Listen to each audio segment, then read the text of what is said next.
اے پیغمبر منافقوں یعنی دو رخے لوگوں کو بشارت سنا دو کہ ان کے لیے دکھ دینے والا عذاب تیار ہے۔ وہ جو مومنوں کو چھوڑ کر کافروں کو دوست بناتے ہیں، کیا یہ ان کے ہاں عزت حاصل کرنی چاہتے ہیں؟ سو عزت تو سب اللہ ہی کی ہے۔ اور اللہ نے تم مومنوں پر اپنی کتاب میں یہ حکم نازل فرمایا ہے کہ جب تم کہیں سنو کہ اللہ کی آیتوں سے انکار ہو رہا ہے اور ان کی ہنسی اڑائی جا رہی ہے، تو جب تک وہ لوگ اور باتیں نہ کرنے لگیں ان کے پاس مت بیٹھو، ورنہ تم بھی انہی جیسے شمار ہوگے۔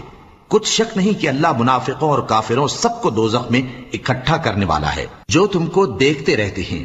پھر اگر اللہ کی طرف سے تم کو فتح ملے تو کہتے ہیں کیا ہم تمہارے ساتھ نہ تھے، اور اگر کافروں کو فتح نصیب ہو تو ان سے کہتے ہیں کہ کیا ہم تم پر غالب نہیں تھے اور تم کو مسلمانوں کے ہاتھ سے بچایا نہیں۔ اب اللہ تم سب میں قیامت کے دن فیصلہ کر دے گا، اور اللہ کافروں کو مومنوں پر ہرگز غلبہ نہیں دے گا۔